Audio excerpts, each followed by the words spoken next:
Que le Seigneur soit béni. Je vais demander au frère de s'apprêter pour prendre le micro pour nous conduire dans un temps de prière après le partage. Nous devons cultiver cette habitude-là de prier lorsque nous recevons un enseignement. Ne pas nous précipiter pour partir, pour éviter que les eaux de froid ne viennent voler ce qui a été semé. Mais nous voulons sceller toutes paroles, tout enseignement par la prière. Je crois que le frère même a dévancé ce matin dans les propos que j'avais pour nous aujourd'hui. Donc je vais essayer d'aller pas trop vite, mais je vais essayer d'être bref, le plus bref possible. Donc dans la continuité du sujet que nous avions commencé à aborder la semaine dernière, autour de 3 sujets principaux, la parousia, l'expiation et la justice. Je vous rassure que je ne vais pas prendre le temps pour développer tous ces sujets-là. Mais aujourd'hui, nous allons terminer avec le bout de la parousia pour ce que j'avais à cœur de partager et laisser le micro à d'autres frères aussi. Nous sommes accordés pour accepter cette définition de l'apôtre Paul de ce que c'est que la parousia. Bien entendu, nous avons des définitions, des Strong et tout ça, qui nous disent que la parousia, c'est la présence, premièrement. Mais la parousia, c'est aussi la présence de quelqu'un qui vient. D'où l'avènement, d'où l'arrivée. Amen. Mais la définition que nous sommes accordés, donc de regarder, de garder, c'est le passage de 1 Corinthiens chapitre 15, verset 51, verset 53. C'est ce que nous avons considéré comme la définition de la parousia. Alléluia. Et dans cette pensée, nous avons fait le parallèle avec ce qui s'est passé à l'épisode de la transfiguration. Mais avant ça, le Seigneur avait prévenu ses disciples en leur disant que quelques-uns de ceux qui sont ici ne mourront pas avant d'avoir vu venir le royaume, venir dans toute sa puissance et dans sa gloire. Et il va prendre avec lui quelques-uns qui étaient avec lui, donc Pierre, Jacques et Jean, et il va les conduire à l'écart sur cette haute montagne où il va se dévoiler sous les yeux. Et l'apôtre Pierre, en rappelant cet épisode, a nous dit que ce n'est pas en suivant des fables habilement conçues que nous allons faire connaître la puissante venue, bien l'avènement de notre Seigneur. Ce qui veut dire que l'épisode de la transfiguration, c'est l'expression même donc de l'avènement du Seigneur. Alléluia. Et le parallèle que nous voulons regarder aujourd'hui, c'est dans la même pensée que ce que je viens de partager à l'instant. Nous allons nous regarder dans Matthieu chapitre 24, verset 30. Alléluia. Parce qu'il nous est dit que quand ces choses commenceront à arriver, redressez-vous, relevez vos têtes, parce que votre rédemption est proche. Nous avons considéré un aspect des événements qui doivent nous donner des indications, en considérant la parabole du figuier. Et nous avions dit que dans les Écritures, il n'y a pas une parabole dite des figuiers, comme on le voit dans Matthieu 13, les paraboles du royaume. Il n'y a pas une parabole du figuier. Mais c'est un langage que c'est en train de nous parler. Et nous avons compris que le figuier nous parlait d'Israël. Donc il dit, en regardant le figuier et tous les autres arbres. Donc les autres arbres nous parlent des nations. Parce qu'il est quelquefois difficile donc de savoir ce que le Seigneur fait précisément dans l'Église. Parce que l'Église est une réalité spirituelle. Et pour nous aider un peu, il va nous donner des indications en rapport avec Israël, qui est un signe prophétique, mais aussi des événements dans les nations. Donc, il dit, tirer instruction de la parabole du figuier. Lorsque ces branches viennent tendre, nous avons compris que la tendresse dont il est question n'est rien d'autre que le mouvement donc, de réintégration d'Israël. Lorsque ce peuple va commencer à se tourner vers le Seigneur, commencer à chercher le Seigneur dans un temps de détresse, tel que le monde n'a jamais connu, en ce moment-là, nous serons certains, ce sera comme une indication pour nous de savoir que notre rédemption est proche. Et ça nous parle aussi de la période de l'été, justement. Amen. Donc, on va lire le passage de Matthieu 24.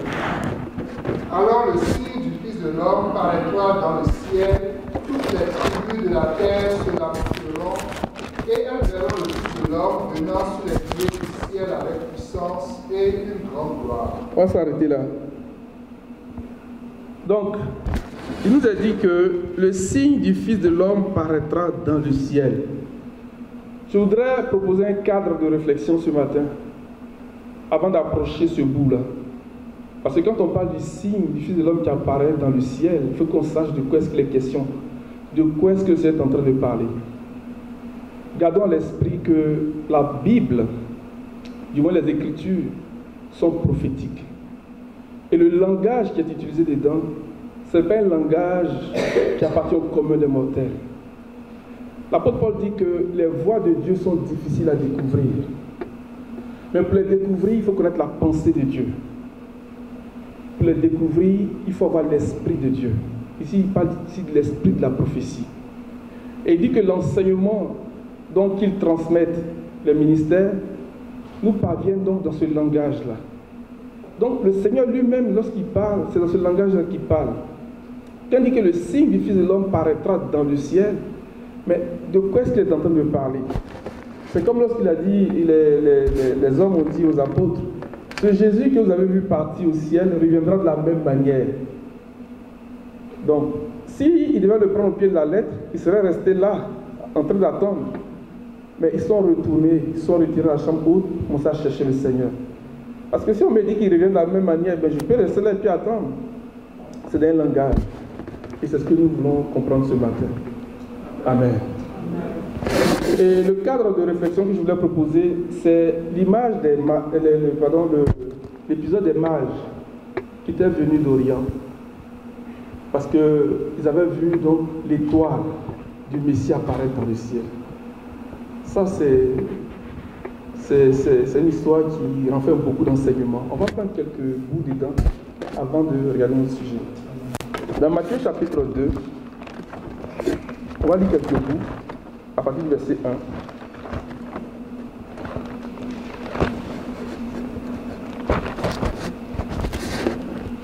Jésus étant né à Bethléem en Judée au temps du roi Hérode, voici des mages d'Orient arrivèrent à Jérusalem et dirent, où est le roi des Juifs qui vient de naître? Car nous avons vu son étoile en Orient et nous sommes venus pour l'adorer. Le roi Hérode, ayant appris cela, fut troublé et tout Jérusalem avec lui. Il assembla tous les principaux sacrificateurs et l'esprit du peuple et il s'informa auprès d'eux d'où devait naître le Christ. Il lui dit à Bethléem en Judée, car voici ce qui a été écrit par le prophète. On va s'arrêter là. Quand on parle de l'Orient dans les Écritures, c'est toujours en rapport avec Babylone. On va lire deux passages pour établir ça rapidement. Dans Genèse 29, verset 1, et puis dans Juge chapitre 6, verset 3. On dit, il vient d'Orient. C'est un langage pour nous dire d'où est-ce qu'il venait. Mais précisément, dans la pensée des versets que le frère va lire, on va comprendre qu'il venait de Babylone. Alléluia. Il venait de Babylone. Et pourquoi ces gens-là venaient de Babylone? En fait, ce qu'il faut comprendre ici, c'est que lorsque le peuple était revenu au temps de Néhémie, Esdras, Zérubabel et tout ce monde-là, il y a quelques-uns qui sont restés, qui appartenaient au peuple juif, et qui sont restés.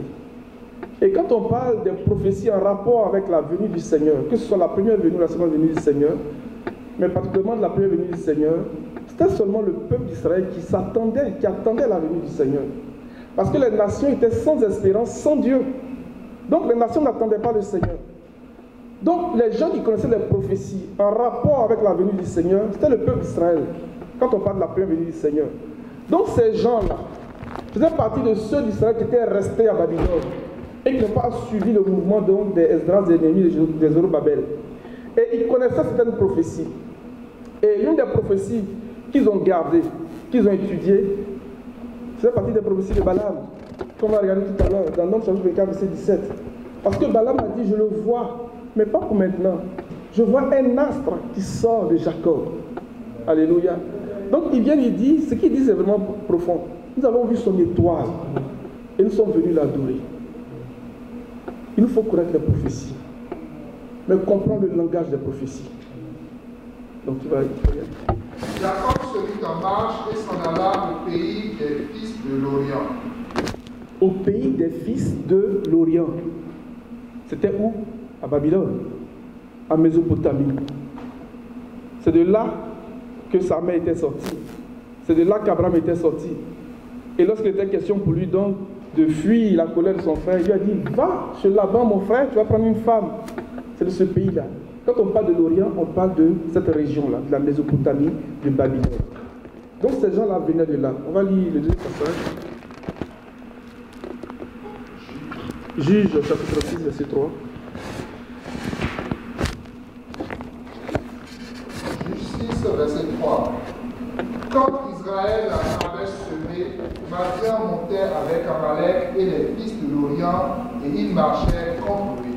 Vous voyez, Madian marchait avec Amalek et les fils de l'Orient, et ils montaient contre lui. Donc ils venaient de là. Mais ils venaient parce qu'ils avaient gardé une prophétie. Donc celle qu'on va lire dans Nombre chapitre 24, verset 17. Et ça va être peut-être, certainement pas peut-être, ce passage que le frère va lire va être notre passage de fin, parce qu'il y a un aspect que je vais faire sortir dedans. Amen. Je le vois maintenant, je le contemple maintenant de près. Un astre sort de Jacob, un sceptre s'élève d'Israël. Il dit, un astre sort de Jacob, un sceptre s'élève d'Israël. Mais il dit, je le vois, mais ce n'est pas pour maintenant. Je le vois dans un avenir lointain. Et ces hommes ont gardé cette prophétie.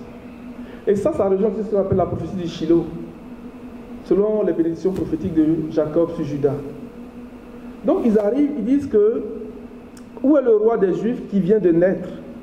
En effet, nous avons vu son étoile en Orient et nous sommes venus pour l'adorer. Ils ont vu son étoile comment? Et le récit nous dit qu'ils ont suivi l'étoile jusqu'à le trouver, l'enfant. C'est un mystère. Ça va nous permettre de faire le lien tout à l'heure avec le passage de Matthieu 24, verset 30.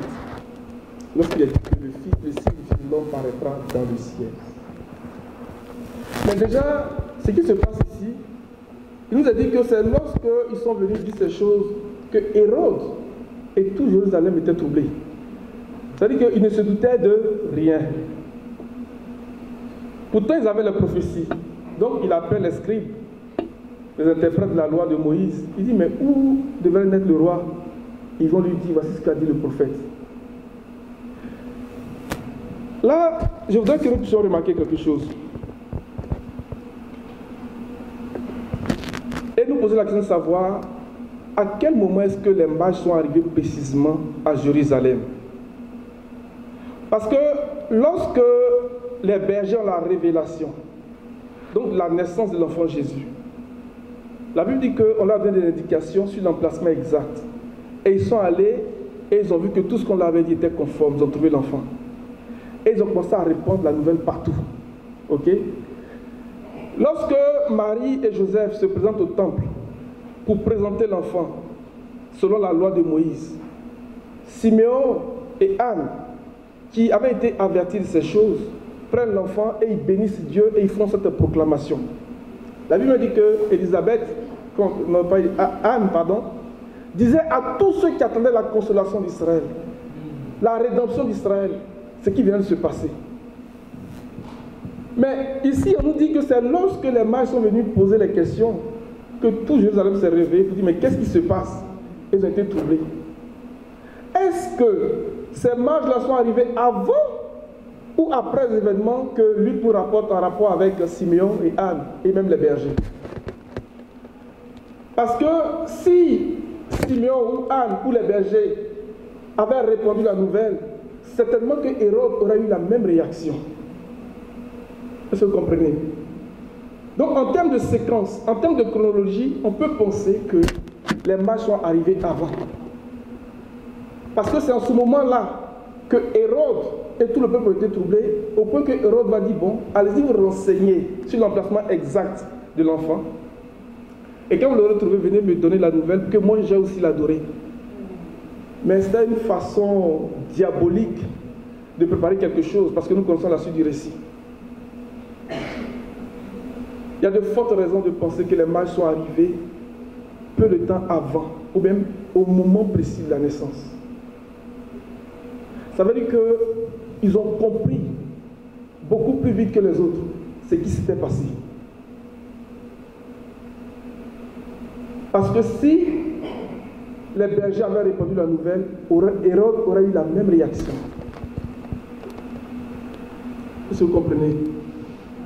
Lorsque le Seigneur fait des choses, lorsque le Seigneur accomplit des choses, il y a quelques-uns qui vont avoir la révélation beaucoup plus tôt.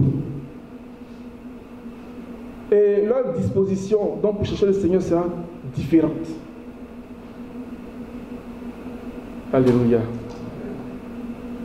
Parce que l'autre chose aussi qu'il faut analyser, c'est que Joseph et Marie sont présentés au temple. Ils n'auraient pas pu se présenter au temple avec l'enfant, avec la menace d'Hérode. Est-ce que vous comprenez? D'autant plus que Simeon et Anne ont dit c'est lui. Ils n'auraient pas pu se présenter avec la menace d'Hérode. Ils ont eu le temps de se retirer en Égypte. Parce que l'ange va apparaître à Joseph, dit prends l'enfant et va te réfugier en Égypte. Jusqu'à ce que je te fasse savoir que tu reviennes. Un autre élément, le contexte de la nativité est particulier. On nous dit que cela s'inscrit dans un contexte de recensement. Mais il est très difficile de croire que dans un contexte de recensement, Bethléem serait bondé au point qu'il n'y aurait pas de place. Il y a 3 fêtes de pèlerinage. 3 occasions au cours desquelles les villes étaient surpeuplées, au point qu'il n'y avait pas de place. À la fête des pains sans levain, donc la Pâque, à la fête des semaines et à la fête des tabernacles. Le détail ici est très important pour nous situer un peu. Parce qu'on nous dit qu'il n'y avait pas de place pour eux dans la chambre des autres. On va lire Luc chapitre 2, verset 7, verset 16, et nous allons regarder un détail. Luc 2, verset 7, verset 16. Luc 2, verset 7 et le verset 16. Et elle enfanta son fils premier-né, elle l'enfanta et le coucha dans une crèche, parce qu'il n'y avait pas de place pour eux dans l'hôtellerie. Verset 16. Ils y allaient en arbre et ils trouvèrent Marie et Joseph et le petit enfant couché dans la crèche. Ils ont trouvé le petit enfant couché dans la crèche. Les mots ne sont pas mis de façon aléatoire. Le mot qui a été traduit par crèche, c'est une souka. Le même mot qu'on va retrouver dans Genèse 33, verset 17, lorsqu'il dit que Jacob a fait des cabanes, des enclos, donc pour son troupeau. C'est une souka. Et le pluriel de souka, c'est soukot, qui donne la fête des tabernacles. Le Seigneur donne des indices prophétiques. À travers les mots, nous avons souvent dit ici que la pensée de Dieu se trouve au cœur des mots qui sont utilisés. C'est pour ça que lorsqu'il interprète la loi de Moïse dans Matthieu 5, il dit qu'aucun trait de la lettre, aucun iota ne disparaîtra. Si vous regardez le Strong, le mot qui a été traduit par iota, c'est corne. Et lui-même, le Seigneur, est la corne. C'est le même mot qui est utilisé donc dans la prophétie de Zacharie. Il a suscité dans la maison de David une corne, une puissance de salut. Donc l'enfant était couché dans une souka. Alléluia. Dans une souka. C'est le singulier de Soukot. Si on ajoute ces petits détails, donc au contexte qui prévalait, qui montre que la ville était surpeuplée, ça nous donne des indices prophétiques. Depuis quand l'enfant était né? Alléluia. Que le Seigneur nous aide à récupérer ces indices prophétiques dans les Écritures. Au nom puissant de Jésus. Donc les mages disent qu'ils ont suivi l'étoile. Or nous savons que lorsque nous parlons d'étoile, nous parlons des luminaires, nous parlons du ciel, nous parlons de l'activité du ciel. Là maintenant nous approchons notre sujet. Il dit que le signe du Fils de l'homme paraîtra dans le ciel. Nous ne pouvons pas connaître l'actualité du ciel si nous n'avons pas l'intelligence de ce qui se passe dans le ciel à travers les luminaires. Genèse chapitre 1, verset 14.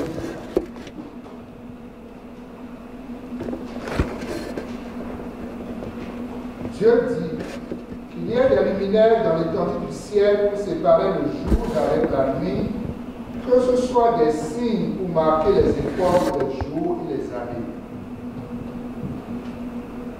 et qu'il serve de luminaire dans l'étendue du ciel pour éclairer la terre. Amen. Alors le signe du Fils de l'homme paraîtra dans le ciel. Ce que le Seigneur a donné comme signe dans le ciel sont les luminaires. Donc lorsqu'il parle du signe du Fils de l'homme, le Seigneur est en train de parler de luminaires, premièrement. Ce sont les luminaires qui sont des signes dans le ciel. Est-ce que vous me suivez? Amen. Ce sont les luminaires qui sont des signes dans le ciel pour éclairer la terre, pour marquer les époques, les années, les saisons. Époque a été traduite par quoi? Par solennité, par les fêtes. Donc quand il parle du signe du Fils de l'homme, le Seigneur veut que nous ayons à l'esprit. Donc l'idée de luminaire, d'étoile. Que nous ayons à l'esprit l'idée de solennité de l'Éternel. Que nous ayons à l'esprit l'idée donc des années, des saisons, des époques. Donc quand il parle du signe du Fils de l'homme, le Seigneur veut attirer notre attention sur Genèse chapitre 1, verset 14. Que nous sommes en train de regarder. Parce que les luminaires nous parlent de quelque chose, nous donnent l'actualité. Nous précisent les époques dans lesquelles nous sommes, les saisons dans lesquelles nous sommes, les fêtes, les solennités dans lesquelles nous sommes. Donc quand on parle du signe du Fils de l'homme qui paraîtra dans le ciel, nous ne sommes pas fermés à l'idée de quelque chose de singulier. Comprenons qu'il est en train de parler de ces choses-là. Des années, des époques, des saisons, des solennités, des fêtes de l'Éternel. Alléluia. Nous allons continuer encore avec le psaume 19. Parce que le ciel raconte quelque chose. Le ciel manifeste quelque chose. Donc le Seigneur va attirer notre attention sur la manifestation de quelque chose. Sur la révélation de quelque chose. Lorsqu'il parle du signe du Fils de l'homme qui paraîtra dans le ciel. Alléluia. Vas-y. Oui. Au chef des chants du psaume de David, les cieux racontent la gloire de Dieu. Première chose. Alors le signe du Fils de l'homme paraîtra dans le ciel. Et le Seigneur a fait des luminaires qu'il a placés dans l'étendue du ciel. Pourquoi? Pour présider à la terre, pour éclairer la terre, pour marquer les années, pour marquer les jours, pour marquer les époques, les solennités de l'Éternel. Maintenant, il dit que ce qu'il a fait là, c'est un langage. C'est ça qu'il est en train de dire, les cieux racontent la gloire de Dieu. Donc quand on parle du signe du Fils de l'homme, il y a quelque chose qui est raconté. Il y a une histoire qui est racontée. Il y a une proclamation qui est faite ici. Mais en rapport avec la gloire de Dieu. Alléluia. Continue mon frère.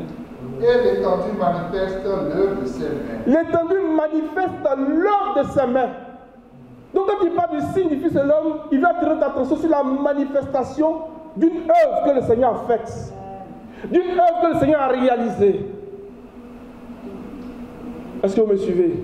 Amen. Maintenant, on va continuer encore dans le psaume 19. On va chercher un aspect de ces choses-là pour continuer. Vas-y. Verset 3. Le jour on instruit un autre jour, la nuit on donne connaissance à une autre nuit. Ce n'est pas un langage, ce ne sont pas des paroles dont le son ne soit point entendu.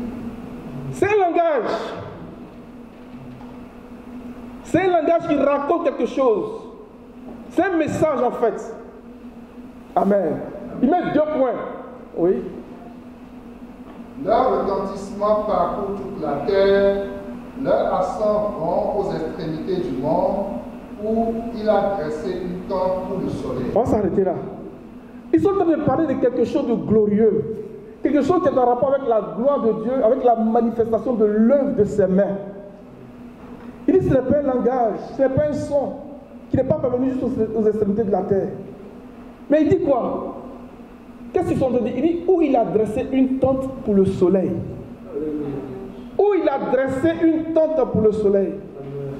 Donc en parlant des luminaires que le Seigneur a placés dans l'étendue du ciel, pour éclairer la terre, pour présider au jour et à la nuit, pour marquer les jours, les années, les époques, donc les solennités, les fêtes de l'Éternel, le Seigneur voulait nous raconter quelque chose qui est en rapport avec sa gloire, qui est en rapport avec la manifestation donc de l'œuvre de ses mains. mais qui concerne une tente qu'il a dressée pour le soleil. Le mot, ou bien la expression qui dit où il a dressé une tente est prophétique. C'est vraiment puissant.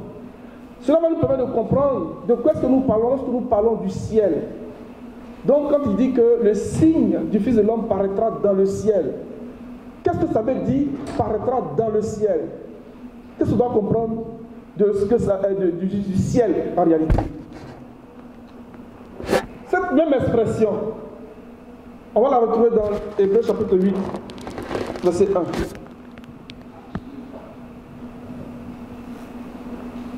Hébreux 8, verset 1. Oui.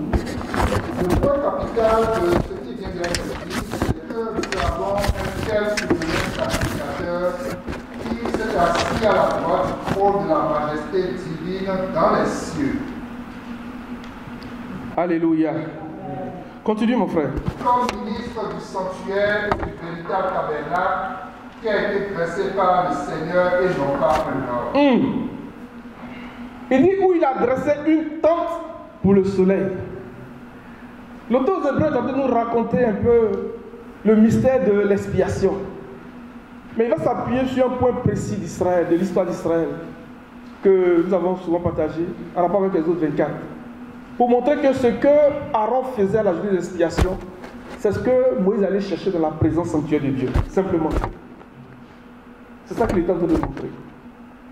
Et comment le Seigneur a donné des clés pour que nous puissions nous approcher de lui.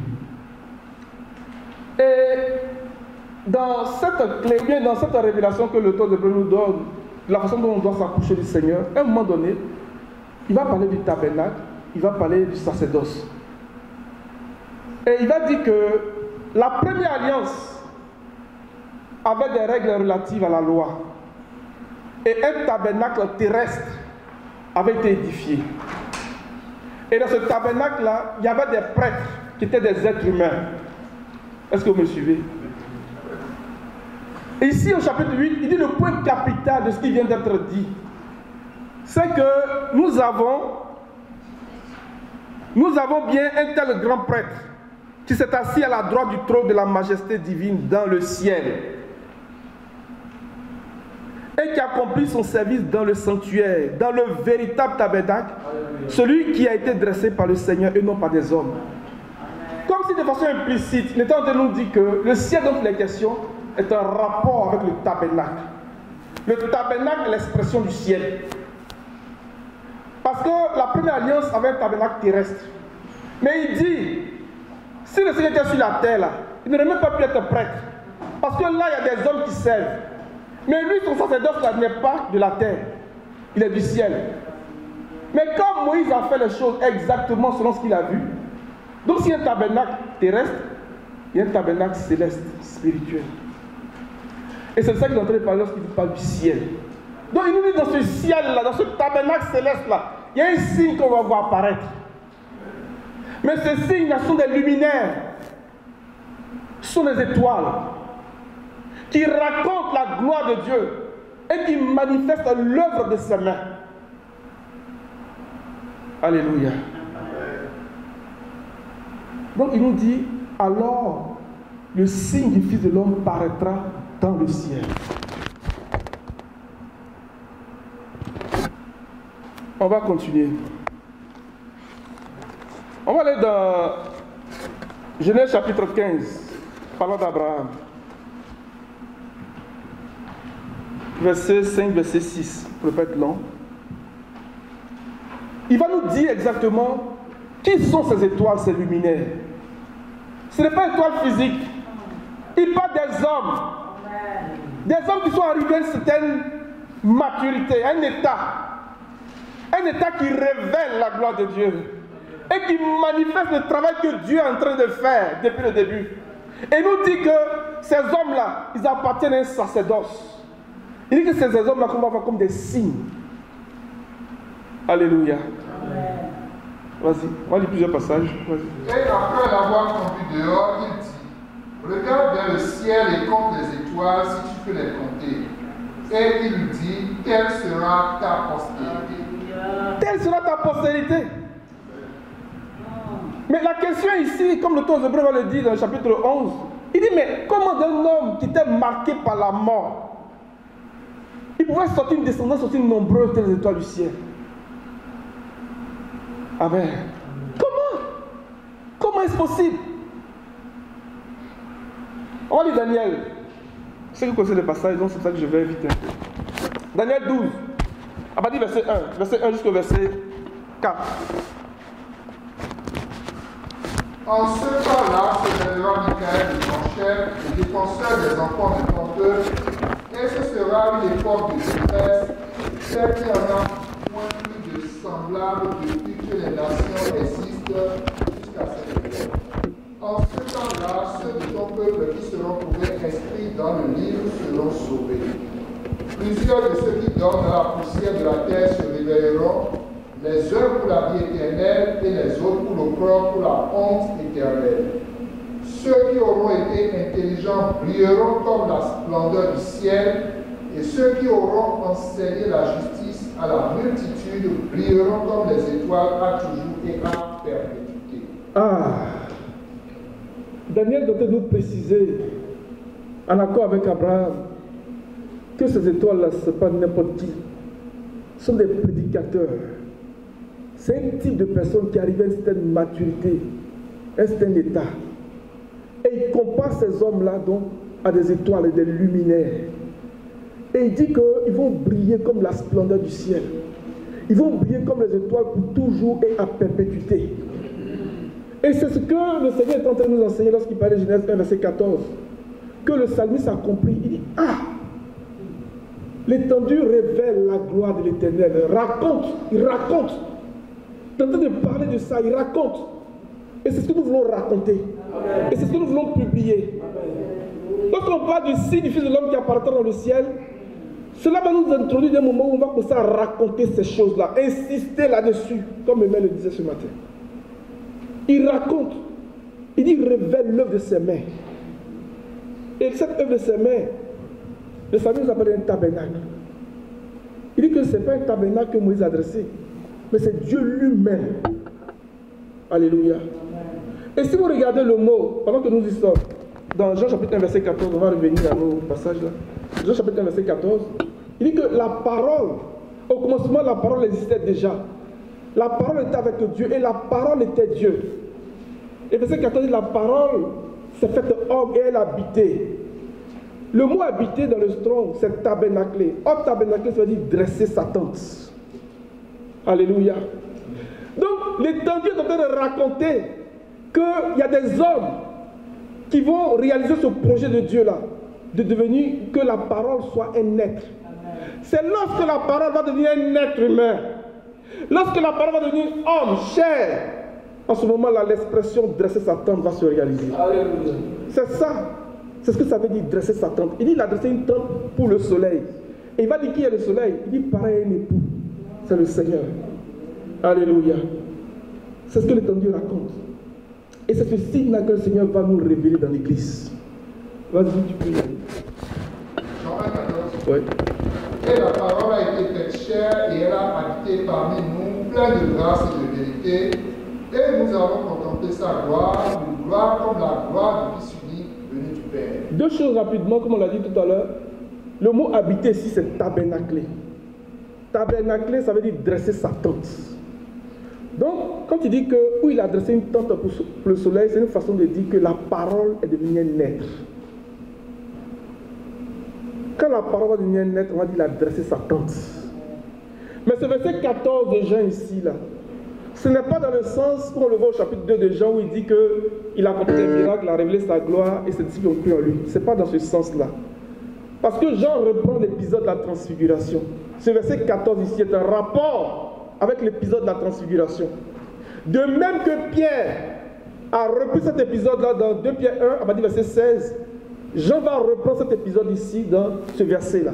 Quand il dit que nous avons contemplé sa gloire, comme la gloire du Fils unique venu du Père. Pourquoi il précise?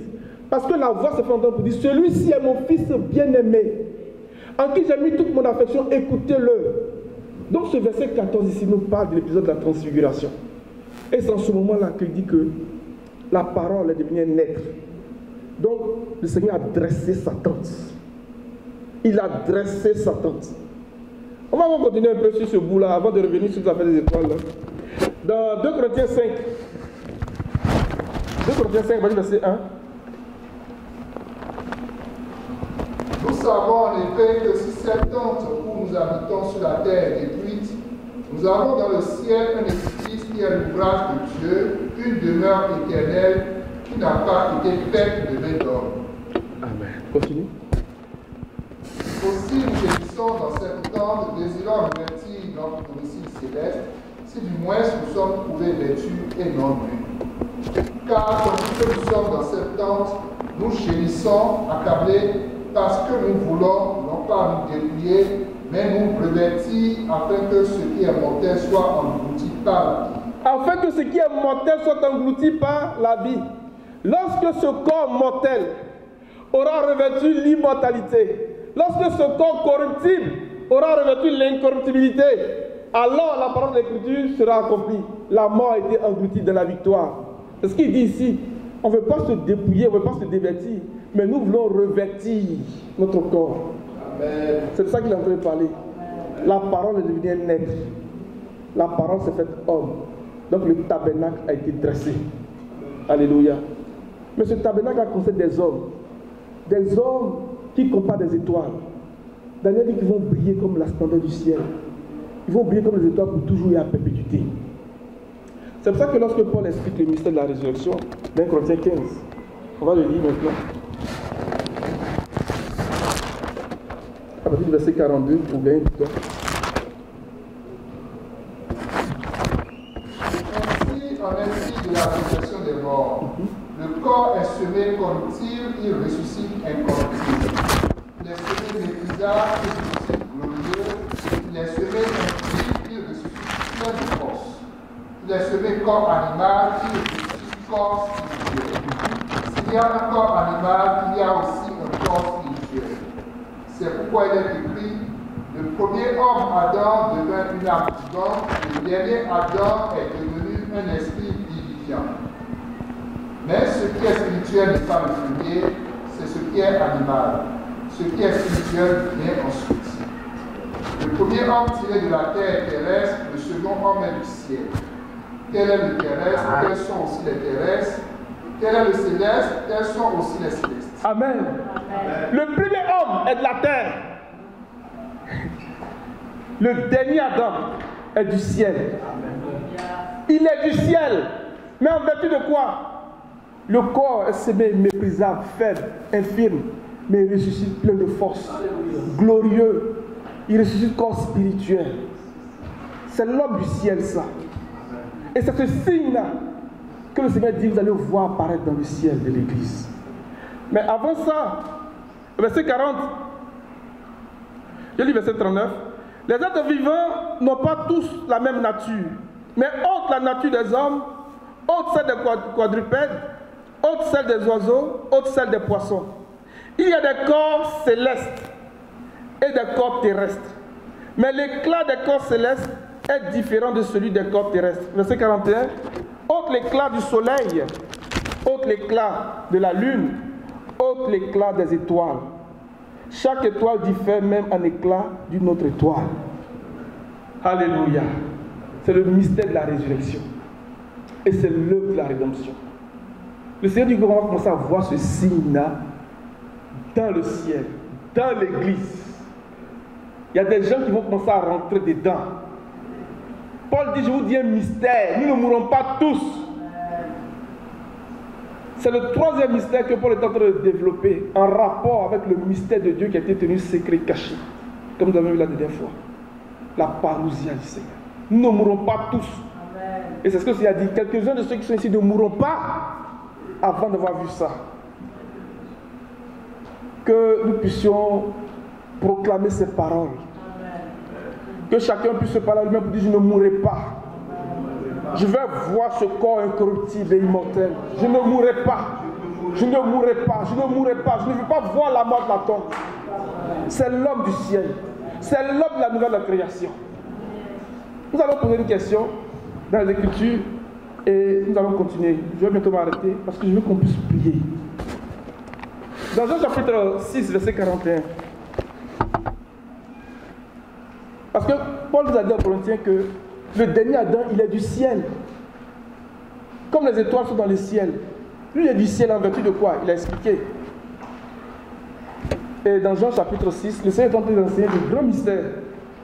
Les autres trouvent que cette parole était dure. Qui peut l'écouter? Comment peut-il nous donner sa chair à manger? Ils ont commencé à se retirer, à commencer à l'abandonner. Et là, moi, nous allons poser une question et nous allons donner des réponses en rapport avec la prophétie donc, de Balaam qu'on a arrêté tout à l'heure. Vas-y. Les Juifs murmuraient à son sujet parce qu'il avait dit je suis le Père qui est descendu du ciel. Et il disait, n'est-ce pas là Jésus, le fils de Joseph, celui dont nous connaissons le Père et la Mère? Comment donc dit-il, je suis descendu du ciel? On s'arrête là. On va dire de nous, n'est-ce pas Alain, celui dont nous connaissons le Père et la Mère, comment peut-il dire qu'il descend du ciel? Vous ne réalisez pas. Vous ne réalisez pas. Il est en train de dire aux gens, je suis descendu du ciel. On dit on connaît ton papa, on connaît ta maman. Comment tu es descendu du ciel? Parce que nous, depuis on est ici, on sait comment un enfant vient au monde. Et toi, tu dis que tu es descendu du ciel. On connaît ton papa, on connaît ta maman, on connaît tes frères. Joseph est descendu par ses frères, ils sont au milieu de nous. Comment il peut dire ça? Le dernier Adam est du ciel. Il est du ciel. Alors on verra le signe du Fils de l'homme apparaître dans le ciel. Mais comment? On peut voir me mettre dans le ciel comme une étoile. On connaît son papa, on connaît sa maman. Comment peut-il dire ça? Et c'était un scandale pour eux, ils étaient choqués. Et ils ont commencé à se retirer. Il dit, mais et vous? Ne partez pas aussi? Tu as les paroles de la vie. Alléluia. Tu as les paroles de la vie. On est collé, on est là, on ne bouge pas. On ne bouge pas tant qu'on ne rentre pas dedans. Amen. Alléluia. Comment peut-il nous dire ça? On connaît son papa, on connaît sa maman. Maintenant, on revient sur la prophétie de Balaam. Et je vais bientôt m'arrêter pour qu'on puisse prier. Regardez ce que Balaam va dire. Regardez très bien. Regardez très bien ce que Balaam va dire. Donc 24, verset 17. Vas-y. Je le vois maintenant, je le contemple maintenant de près. Un astre sort de Jacob, un sceptre s'élève d'Israël. Il perce les flancs de bois et il abat tous les enfants de Seth. Il y a beaucoup de choses à dire là-dessus, mais ce qui m'intéresse pour rejoindre notre pensée ce matin, il dit un astre sort de Jacob. Astre, c'est étoile. Il dit qu'il sort de Jacob. Mais qui est Jacob? Qui est Jacob? Jacob, c'est l'homme terrestre. Jacob, c'est l'homme naturel. Jacob, c'est toi et moi. L'homme qui était considéré comme malhonnête, l'usurpateur, le faussaire, le roublard. Mais il dit qu'un astre sort de lui. Jacob, c'est chacun de nous ici, l'homme terrestre. L'homme qui est né de sang et de chair. Mais il dit que c'est de cet homme-là que va sortir une étoile. Bon, quelqu'un qui sort de quelque chose, c'est qu'il est à l'intérieur de cette chose. L'étoile est en chacun de nous. Cette nature divine est en chacun de nous. C'est en nous. Elle est en train de se développer. Elle est en train de se développer. C'est le mystère qui a été caché à travers tous les siècles. Il est en nous. Le Christ dont on parle là, il est en nous. Christ en vous. L'espérance de la gloire, il est en nous. L'étoile dont il est question, ta nature étoile est en toi. Il dit un astre sort de Jacob. Une étoile sort de chacun de nous. Une étoile sort de chacun de nous.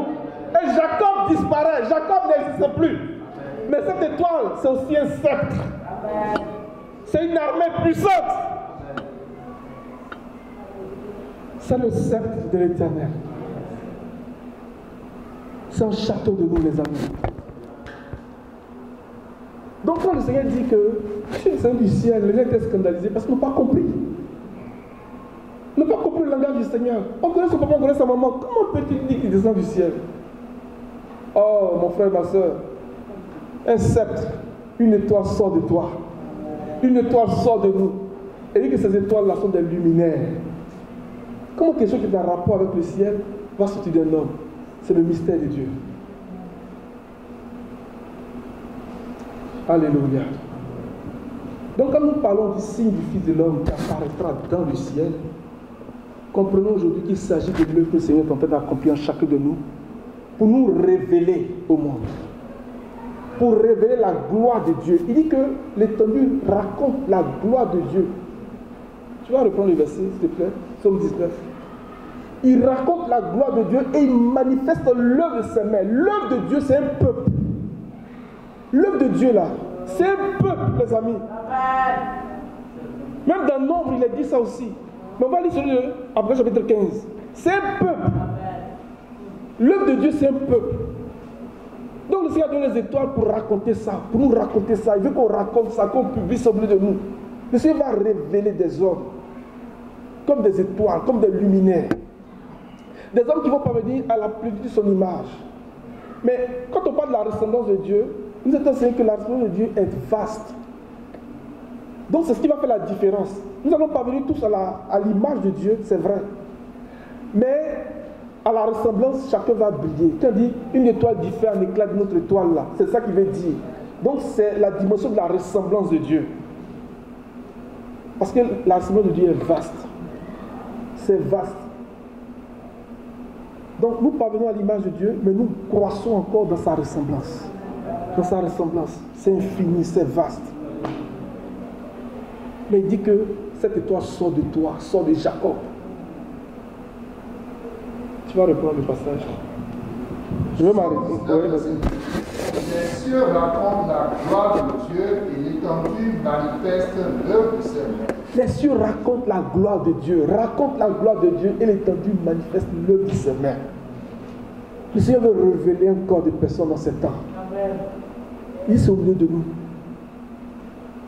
On connaît ce moment de Salomon. Comment peut-il nous dire qu'il descend du ciel? Comment? Cette vie est en toi. Alléluia. Je vais terminer sur Psaume 148. Frère, tu as lu un bout. Le frère Alain va s'approcher. On va prier. Parce que lorsque le tabernacle va être dressé, après 21 dit qu'il n'y aura plus de douleur. Il n'y aura plus de pleurs. Il n'y aura plus de maladie. Il n'y aura plus de deuil. Oh les amis, c'est glorieux. C'est glorieux. Il y a beaucoup de choses à dire. Il va représenter ces étoiles-là comme des pierres précieuses. D'autres vont briller comme la pierre d'Édouard, la topaze, l'émeraude, la cornaline et toutes ces pierres-là. D'autres vont briller comme ça, dans la ressemblance. Dans la ressemblance. Dans la ressemblance. Alléluia. Frère Alain va s'approcher. Je passe la soeur un cantique. Pendant que le frère s'approche, frère Amen, tu vas terminer avec le passage de Psaume 148, à partir du verset 1. Psaume 148 à partir du verset 1. Louez l'Éternel du haut des cieux, louez-le dans les lieux élevés. Louez-le pour tous ses anges, louez-le pour toutes ses armées. Louez-le soleil et lune, louez-le pour toute étoile lumineuse. Louez-le cieux des cieux et vous, ô qui êtes au-dessus des cieux. Qu'ils louent le nom de l'Éternel, car il a commandé et ils ont été créés. Amen. Il les a affermis pour toujours et à perpétuité. Alléluia. Il a donné des lois et il ne les violera point. Louez l'Éternel du bas de la terre, monstres marins et vous tous abîmes, feu et grêle, neige et brouillard, vent impétueux qui exécutait ses ordres, montagnes et toutes les collines, arbres fruitiers et tous les cèdres. Amen. Alléluia. Amen. Alléluia. Amen. On bénit le Seigneur. On va se tenir debout. Alléluia. Alléluia. Alléluia. Le Seigneur nous a encore envoyé sa parole. Et on va prendre 2 sujets de prière. Amen. Dans 2 Pierre, le premier sujet de prière, le Seigneur nous a parlé des étoiles ce matin. Et dans 2 Pierre chapitre 1, c'est vraiment très clair, en accord avec ce qu'on a vu dans Nombre 24, qu'une étoile vraiment sort de nous. Amen.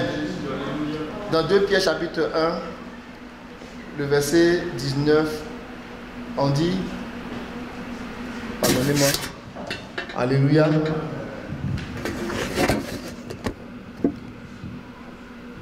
Et nous tenons pour d'autant plus certaine la parole prophétique à laquelle vous faites bien de prêter attention, comme d'abord une lampe, je paraphrase, comme d'abord une lampe qui brille dans un lieu obscur jusqu'à ce que le jour vienne apparaître et que l'étoile du matin se lève dans vos cœurs.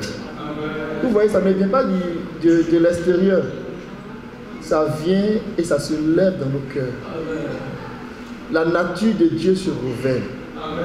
Nous allons prier, nous allons dire, Seigneur, donne-nous la conscience de cette nature divine, de cette étoile-là, que tu es en train de manifester en nous, jusqu'au point où tu vas révéler cela.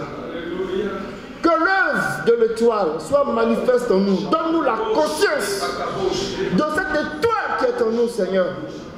Parce que c'est de Jacob, c'est de ce corps, oh, de poussière, de ce vase qui n'a rien de beau d'apparence. C'est lui qui cache la gloire de Dieu. C'est lui qui cache la gloire de Dieu. Seigneur, donne-nous la conscience de cette divinité qui est en nous, de cette étoile qui est en Jacob. Donne-nous la conscience. Réveille-nous, Seigneur. Donne-nous la conscience. La Bible dit que ceux qui sont nés d'en haut, c'est ceux qui viennent du ciel. Et nous qui sommes nés d'en haut, c'est nous qui sommes du ciel. C'est nous qui sommes les étoiles qui tiennent dans sa main, prêts à être manifestés, prêts à être révélés. Élevons la voix et disons, Seigneur, donne-nous la conscience. Donne-nous la conscience de cette étoile. Donne-nous la conscience de cette étoile. Élevons la voix et prions le Seigneur. Élevons la voix et prions le Seigneur. Seigneur, merci. Alléluia. Seigneur, merci pour ta parole. Seigneur, merci pour ta parole. Seigneur, merci pour ta parole. Seigneur, merci pour ta parole. Seigneur, merci pour ta parole. Élevons la voix et prions le Seigneur. Élevons la voix et prions le Seigneur. Élevons la voix et prions le Seigneur. Élevons la voix et prions le Seigneur. Dépendamment de ce que tu vois de cette étoile, c'est ce qui se forme dans ton cœur. Ce que tu comprends de cette étoile, c'est ce qui se forme dans ton cœur. Cette étoile va apparaître. Cette étoile va s'élever. Cette étoile va se manifester. Nous attendons la gloire de Dieu. Nous attendons la révélation de Dieu. Quelque chose se passe dans le ciel. Nous attendons la révélation du Fils de Dieu. Oh, nous bénissons ton nom, Seigneur. Donne-nous la conscience de ton œuvre que tu bâtis en nous. Donne-nous la conscience de ton œuvre que tu bâtis en nous. Donne-nous la conscience de ton œuvre que tu bâtis en nous. Seigneur, nous bénissons ton nom. Merci parce que tu nous annonces ce matin que l'étoile sort de nos cœurs. Tu nous annonces ce matin que l'étoile sort de notre cœur. Béni soit ton nom, Seigneur. Tu nous as fait naître de nouveau. Tu nous as fait naître du ciel. Tu nous as fait naître d'en haut comme des étoiles. Et cette étoile paraîtra. Et elle paraît déjà. Elle paraît déjà. Elle paraît déjà. Elle paraît déjà. Elle paraît déjà. Tu nous donnes la conscience, notre Dieu, de l'étoile qui doit paraître. Béni soit ton nom, Seigneur. Béni soit ton nom, Seigneur. Béni soit ton nom, Seigneur. Béni soit ton nom, Seigneur. Béni soit ton nom, Seigneur. Merci pour ta parole. Merci pour la parole prophétique. Merci pour la parole prophétique. Nous prêtons attention à la parole prophétique. Nous prêtons attention à la parole prophétique. Nous prêtons attention à la parole prophétique. Alléluia, la lampe brille. La lampe brille. Tes commandements brillent, Seigneur. Tes commandements brillent. Ton ordre s'établit dans ton assemblée. Tes commandements brillent. Tes commandements brillent. Tes commandements brillent. Ta lumière paraît. Ta doctrine paraît. La lumière du jour paraît. Le message de l'évangile est abondant au milieu de nous. Le message de l'évangile, la parole prophétique, grandit au milieu de nous. Oh, béni soit ton nom, Seigneur. Tu nous donnes, tu nous montres le chemin de la vie. Tu nous montres le chemin de la vie. Tu nous montres les chemins de la vie. Tu nous montres les chemins de la vie. Tu nous montres les chemins de la vie. À mesure que l'intensité de la lampe s'élève, la lumière du jour paraît. Nos chemins sont éclairés. Nos chemins sont éclairés. Nous voyons parfaitement. Nous voyons les obstacles qui sont sur notre chemin. Nos voies sont dégagées. Et nous espérons. Oh, nous espérons l'étoile qui s'élève. L'étoile qui s'élève. L'étoile qui s'élève. L'étoile qui sort de Jacob. Alléluia. L'étoile qui sort de Jacob.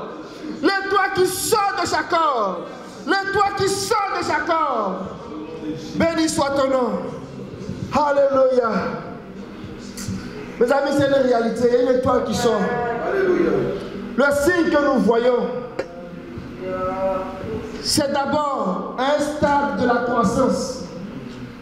Cette femme qui est dans les cieux, l'église qui atteint un certain niveau, qui est détachée de ce monde et qui en travaille.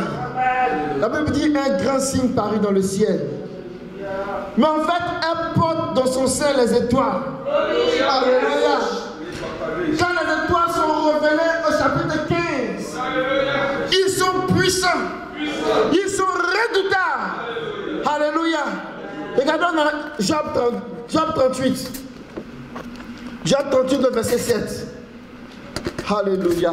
Que le Seigneur nous donne la conscience de cette étoile. Sarah, notre mère, elle porte cette étoile en elle. Alléluia. C'est un corps de personne. Dans Job 38, verset 7.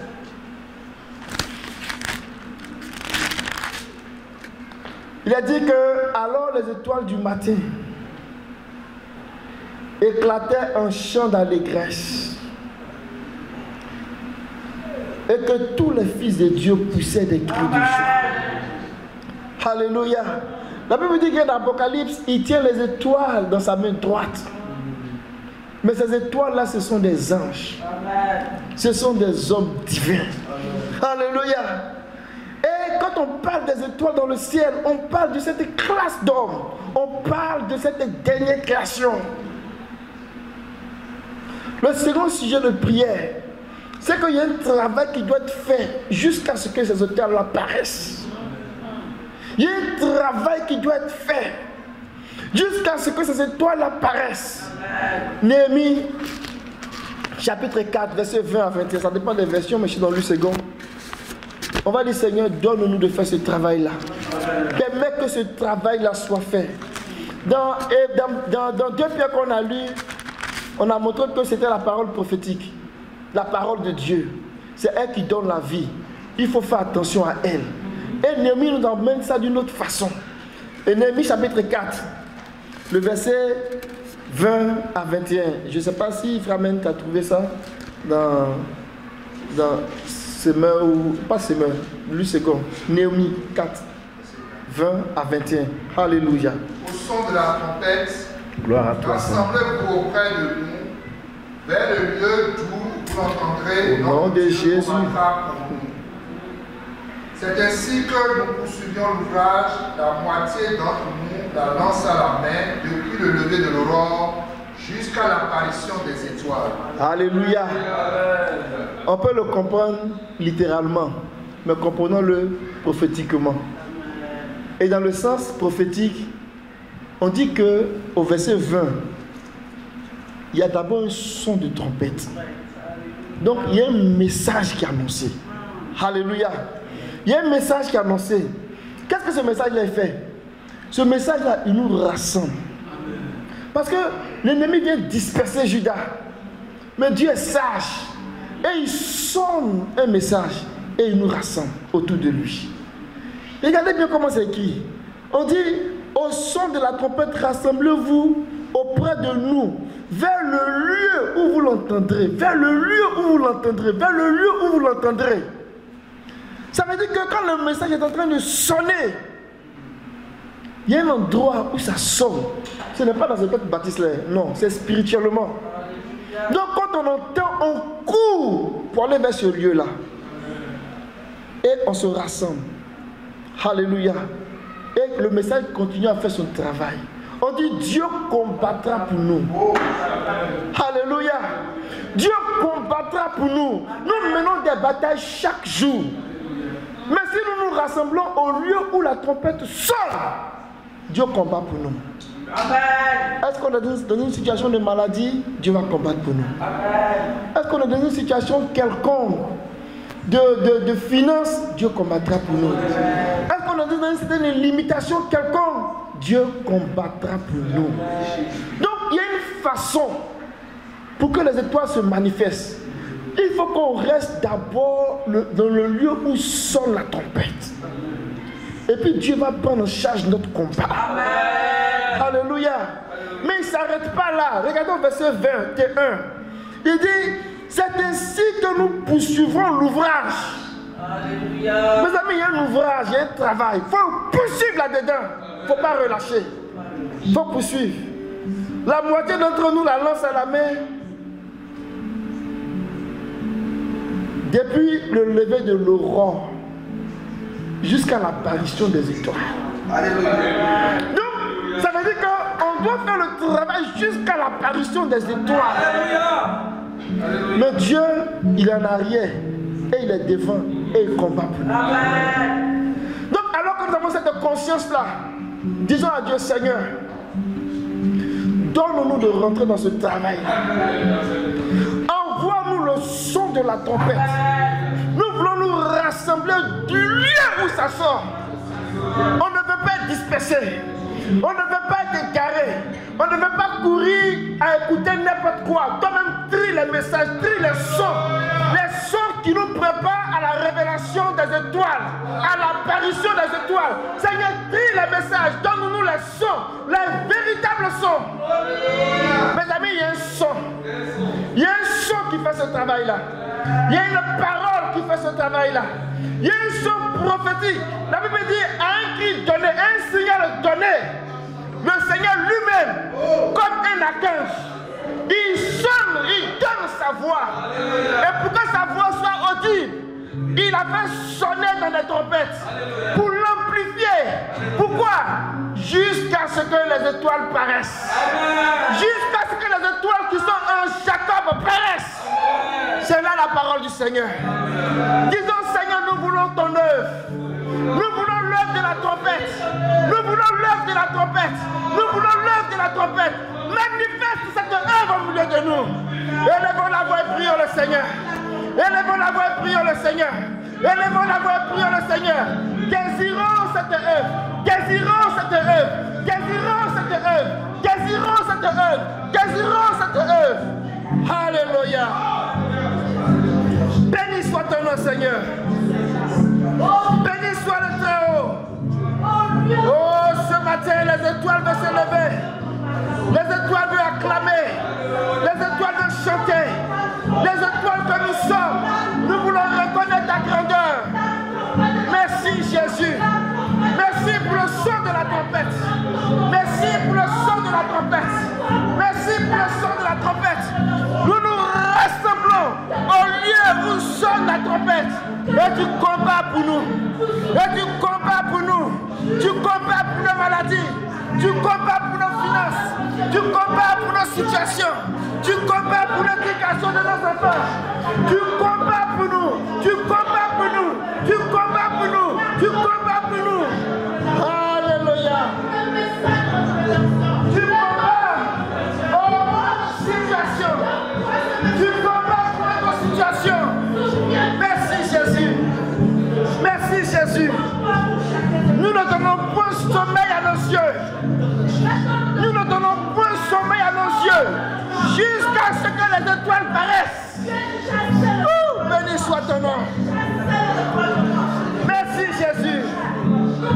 Tu souffles sur ton peuple, Père. Tu souffles sur ton peuple. Les étoiles paraissent au nom de Jésus. Les étoiles paraissent au nom de Jésus. Les étoiles paraissent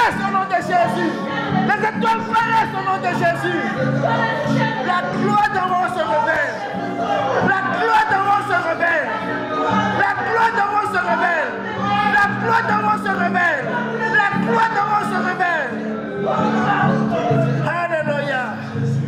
La bremo sataka la brama sheke debo sabariamo sakata brochete. Béni soit ton nom, Seigneur. Alléluia. Merci Jésus. Merci Jésus. Alléluia. Alléluia. Il y a peut-être un combat dans ton cœur.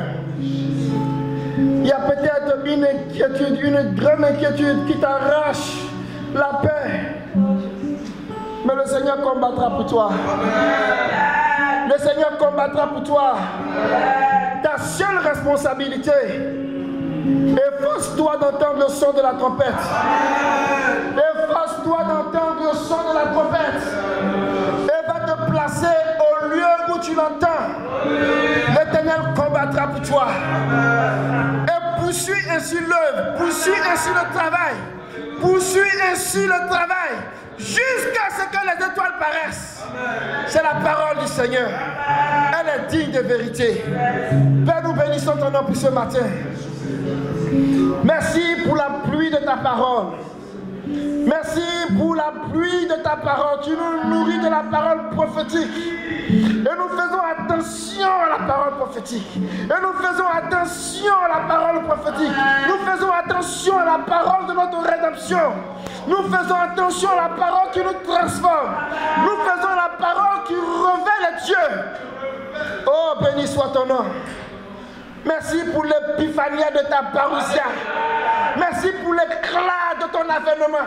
Merci pour l'éclat de ton avènement. Jusqu'à ce que les étoiles paraissent et que l'éclat de ton avènement soit manifeste. Nous louons ton nom, Seigneur. Nous recevons tes instructions. Nous recevons tes instructions. Nous recevons tes instructions. Et tu es autour de nous comme une muraille. Tu es autour de nous comme un rempart. Tu es autour de nous comme une défense. Tu es autour de nous comme une tour forte. Tu es autour de nous comme une tour forte. Tu es autour de nous comme une tour forte. Le plus faible parmi nous est comme David. Le plus faible parmi nous est comme David. Le plus faible parmi nous est comme David. Et nous sommes comme l'ange de l'Éternel. Et nous sommes tous comme l'ange de l'Éternel. Que ton nom soit béni. Seigneur, arrose l'église. Seigneur, bénis nos maisons. Seigneur, bénis-nous dans nos défis. Seigneur, bénis-nous dans nos situations. Ta main puissante nous dirige. Ta main puissante nous accompagne. Tu es notre santé. Tu es notre guérison. Tu es notre force. Tu es notre transformation. Que ton nom soit béni. De génération en génération. D'âge en âge. À toi nous rendons la gloire. À toi nous rendons l'honneur. Nous nous inclinons ce matin et nous disons règne au milieu de nous. Règne au milieu de nous. Règne au milieu de nous. Et gouverne dans les nations. Règne au milieu de nous, Seigneur. Béni soit ton nom, Seigneur. Au nom de Jésus. Amen. Alléluia. Que le Seigneur soit béni. Amen.